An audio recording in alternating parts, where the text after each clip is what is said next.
The infantry wasn't anything too strange once you got used to it. This wasn't to be confused with the foaling tree, the tree under whose boughs the apple mares of Sweet Apple Acres traditionally gave birth. This was a tree of a different strain. Applejack didn't hate the infantry. In fact, she loved it. She had to. It was the end of summer. While Big Mac and Apple Bloom started in on the first rounds of apple bucking season, Applejack knew that she had to attend the infantry first. And that was something she did hate if she was being honest. The first thing that she always noticed about it, long before she could see its gnarled branches and long unearthly too bright leaves, was the stench. Rancid and penetrating. It carried the smell of pungent ammonia and ureas to the nostrils of whichever pony was unlucky enough to be downwind of it. That was almost always Applejack. Still, she had heard complaints of passerbys before. Embarrassed, she knew she couldn't lie to them, so she always deferred to a stony silence and willful ignorance to their questions about the source, and always knew that the time of year was approaching. Indeed, it was impossible to miss the precise timing of the day to deal with the infantry. Without fail, and like clockwork, it was on the first day of apple bucking season that the infantry was ripe. She crested the small knoll that led to the row of trees that it grew alongside. The apple trees that surrounded it certainly didn't seem to mind its presence. If anything, the ones in the general vicinity of it grew stronger and healthier than any other apple trees in the whole of Sweet Apple Acres. The ones directly adjacent more than any. They towered an extra 10 or 15 feet above any of the tallest trees out there, producing bigger, riper, fuller, and more perfect apples.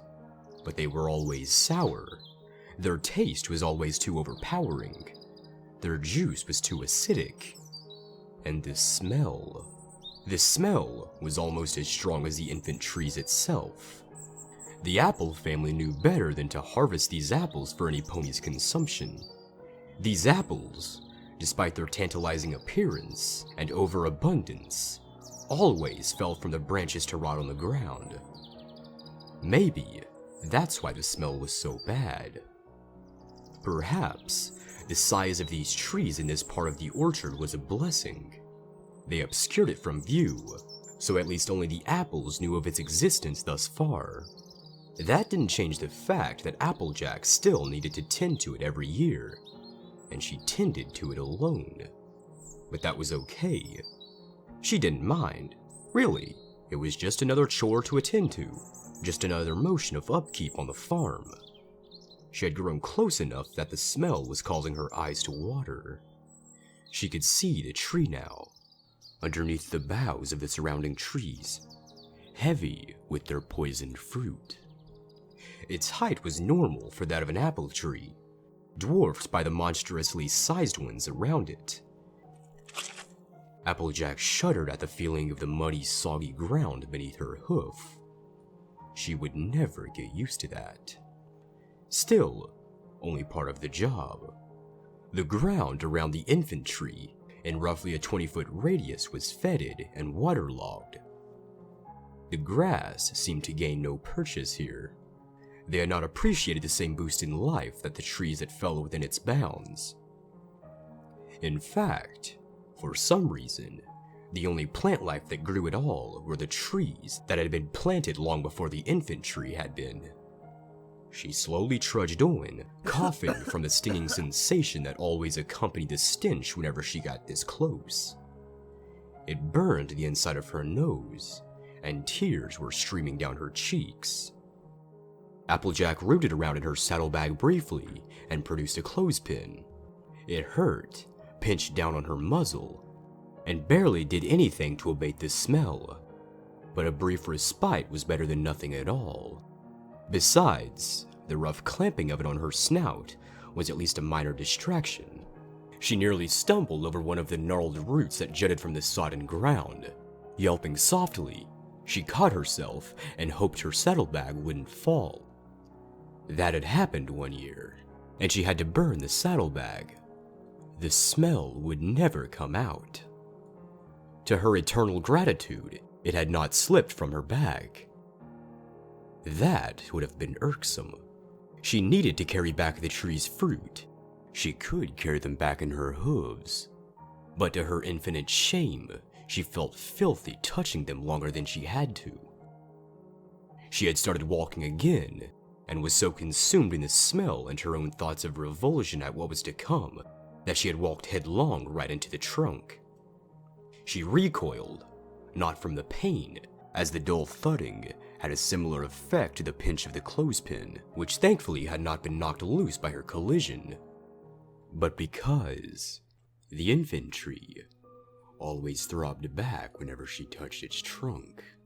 Applejack slowly looked up and cringed involuntarily, as she always did when she had to gaze into its branches.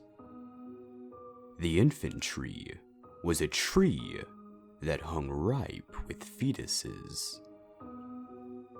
They hung there in their amniotic sacs, umbilical cords connecting to where the branches grazed their topsides. They jiggled in each breeze that cut through the orchard, the darkened silhouettes of gestating foals suspended within, as if weightless in their centers. The ones that were closest to ripeness adorned the lower branches, sagging a bit with more obvious heft, a tiny blessing for Applejack this year.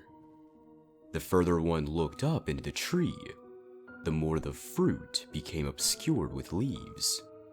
She hadn't made the obvious and most frightening mistake yet, but Applejack did always fear a year where she would miss one, and wasn't around for when a sack broke. This meant she spent several days of the first part of the season returning to the tree to make certain that this wasn't the case. The first time she imagined missing one, her stomach had turned harder than if she had gotten a full and unfiltered whiff of the tree's overpowering odor. Another small bit of luck in her favor this year. Only 2 seemed ready to pop. Gently, she lifted her hooves and felt around the bottom of the closest one. A tremble ran through her as the slick sack pressed into her hooves, and a lurch rolled through her stomach. She hadn't always been able to do this without vomiting. It pulsed, like she held a heart in her hooves.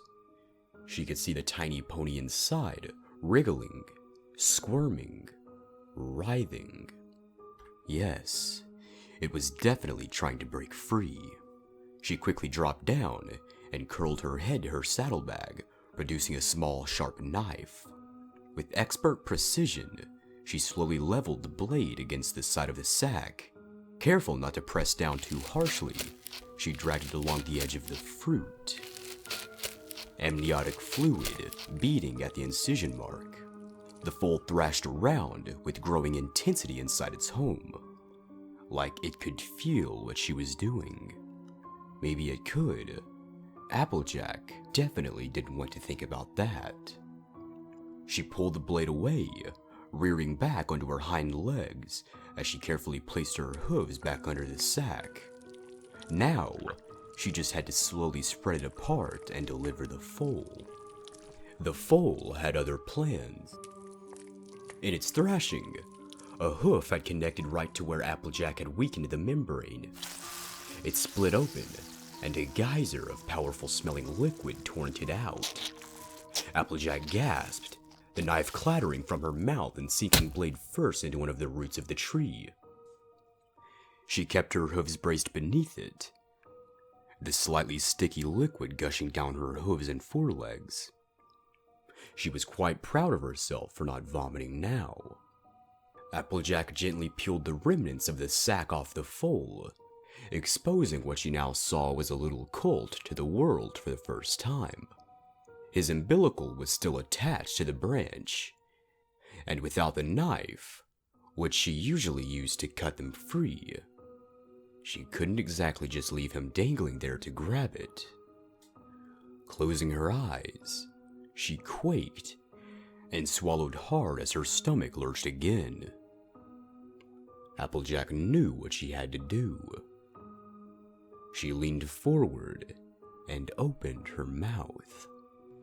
Mother mares do this all the time, she told herself as her teeth connected with the umbilical cord, the rubbery feel of it between her teeth, the sharp tang of the amniotic residue on her tongue. She gagged and felt bile well in the back of her throat. She swallowed hard and forced it back down. She couldn't have that happen now. Her teeth ground and tore into the umbilical, Applejack jerking and yanking her head to help break it. Her jaws were crushing down with as much force as she could muster. She was doing such a sloppy job. At last, though, she felt her teeth connect with one another, and the foals slipped into her hooves. Its small eyes opened, and its mouth followed suit. The tiny colt let out a wailing cry into the air, taking its first breaths in a heaving gasp. Applejack almost wanted to join in sobbing, but she was far too exhausted. Here you go, she said in what she hoped would be a comforting tone. It came out as a hoarse whisper. Cringing at the sound, she slipped the foal into the side of her saddlebag, opposite to the one she had carried the tools in. It had been lined with soft wool blankets, carefully curated to be as comfortable as possible for their journey back. The shining flash of silver caught her tired eyes. Applejack looked down. The blade of the knife was still embedded in one of the roots of the tree. Kneeling shakily, she took the hilt into her mouth and yanked it out in a single motion. At first, there was nothing. Slowly but surely, however, the wound left in the wood oozed a thick crimson liquid. Every leaf shook and the great trunk creaked and groaned, as if suffering the exertion of a strong wind. But no such breeze could be felt within the sickly shade. Applejack stared at the infantry aghast, and then promptly turned tail and galloped back towards the farmstead as quickly as she could, while still minding the whimpering and wailing of the foal in her saddlebag.